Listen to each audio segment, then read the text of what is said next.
আজই ডাউনলোড করুন আর এনজয় করুন আপনার পছন্দের শো। আমি তোমার জন্য একটা দারুণ সারপ্রাইজ জমিয়ে রেখেছি, দেখলে তোমার চক্ষু স্থির হয়ে যাবে। মানে মরে যাবো বলছো? লাজু, আমি তোমাকে বলতে চাই যে তোমার এই কপালের জন্য দায়ী আমি। আমি যদি ইচ্ছে করে সেই রাতে সুদেবের হাত ধরে অটোতে সেদিন না চাপতাম, তাহলে হয়তো তোমার জীবনে এই দিন আসতো না। স্বার্থপরের মতো আমি তোমার জায়গা নিয়ে নিলাম, তারপর দেখো সবটা কেমন এলোমেলো হয়ে গেল।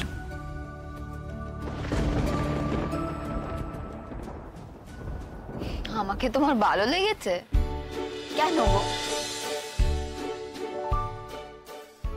তুমি কেমন সুন্দর শহরের মেয়ে, আর আমি একটা সাধারণ গ্রামের মেয়ে। আমার মধ্যে ভালো লাগার মতো কি পেলে? শহরের মানুষদের আমাদের মতন মেয়েদের পছন্দ হয় নাকি? রাজু, এ কি কথা বলছো তুমি? আমার তো মনে হয় না তুমি একটা সাধারণ মেয়ে। দ্বিতীয়ত, কি গ্রামের মেয়ে বা কি শহরের মেয়ে সে দিয়ে মানুষ বিচার করা যায় নাকি? করে গো, করে। আমি কিছু শহরের মানুষদের চিনি যারা এমন করে। যাক, ও কথা না। আসলে আমার থেকে তুমি অনেক আলাদা কিনা সেটাই বলছি।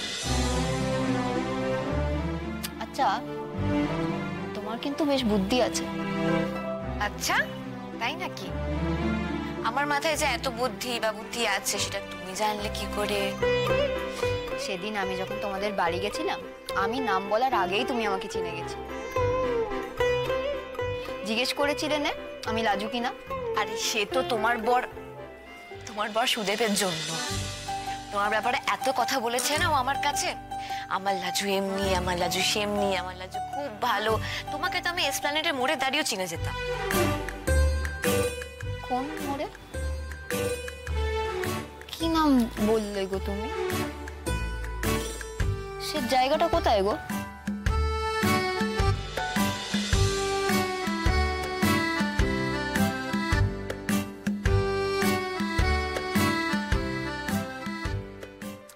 এসপেলা না, এসপ্ল্যানেড? না না না, ভুল বলছো। সেটা দুদিন ধরে বলছি তোমাকে আমি। এসপ্ল্যানেড বল আমার সঙ্গে। এসপ্ল্যানেড। এসপ্ল্যানেড মানে কেল্লা আর লোকালয়ের মাঝখানে একটা লম্বা ফাঁকা এলাকা। এই তো, আমার বেশ মনে আছে। মনে থাকবে না কেন? তুমি তো দুদিন আগে তো বললে। আচ্ছা, কলকাতায় কি কেল্লা আছে? আসো তো। তুমি ফোর্ট উইলিয়াম জানো না? হ্যাঁ হ্যাঁ হ্যাঁ, আমি জানি তো, জানি। দেখো, একদম ভুলে গেছিল। আচ্ছা লাজু, তোমার পঞ্চায়েত অফিসে কথা হয়েছে? হ্যাঁ, ওরা আমাকে ফোরাম বড়িয়েছে আর বলেছে 2 হপ্তাহ পরে যেতে। আচ্ছা, তোমাকে আমি খবরের কাগজ এনে দেবো, তুমি সেখান থেকে অ্যাপ্লাই করতে পারো।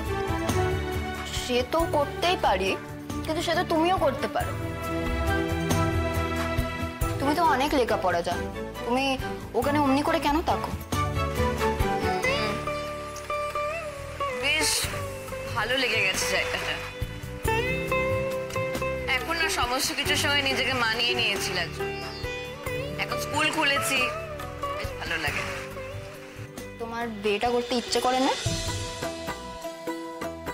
হাসছো কেন? আমার কেমন তোমাকে দেখে মনে হয় তোমার পেটের ভেতরে অনেক গপ্প আছে।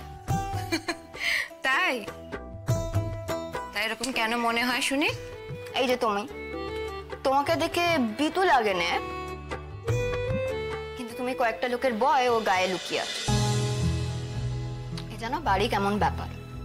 আচ্ছা, তা কেমন ব্যাপার?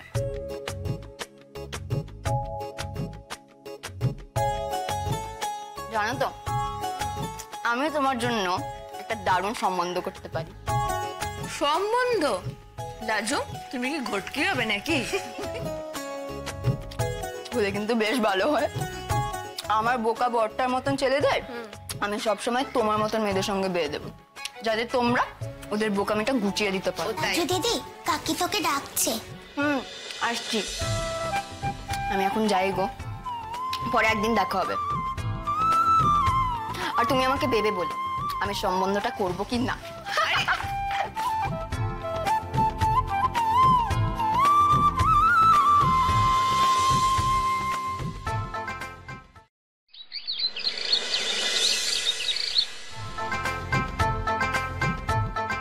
এই যে তুমি রোজ আমার সঙ্গে দেখা করতে চলে আসো, আর তোমার স্কুল তার ক্ষতি হয় না।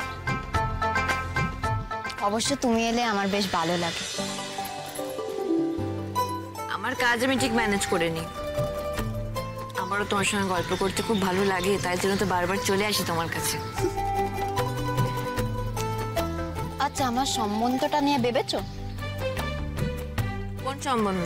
আরে সেদিন বললুম না তোমার একটা দারুণ সম্বন্ধ আমি করতে পারি, ভুলে গেছো? না না লাজু, আমি এসব নিয়ে একদমই ইন্টারেস্টেড নই। না। আরে তুমি তো কিছু না শুনেই বলছো, আগে শোনো না আমি কি বলতে চাইছি। আমি কলকাতায় যে বাড়িতে আশিতা হয়ে থাকতো, তাদের ছোট ছেলের সঙ্গে তোমাকে বেশ মানাবে। হ্যাঁ, ছেলেটা কিটকেল বটে, কিন্তু তুমি ঠিক তাকে দমিয়ে মানুষ করে নিতে পারো। তোমার তো খুব বুদ্ধি গো, সত্যি বলছি গো। তোমাদের দুজনের কথা ভাবলে আমার মনে হয় একেবারে লক্ষ্মী নারায়ণ জুটি। আর জানো তো, ওই বাড়ির লোকজন একদম তোমার মতন মেয়ে খুঁজছে তাদের ছেলের জন্য। আমার মতন মেয়ে মানে? মানে সুন্দর দেখতে, অনেক লেখাপড়া জানা, শহরের মেয়ে। তাই? জলমুড়ি খাও তো, আমার বিয়ের ঘটকালি নিয়ে অত ভাবতে হবে না। খাও।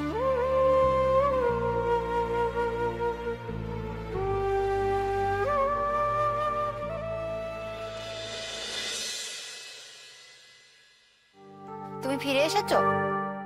আজই ফিরেছি। তুমি কেমন আছো?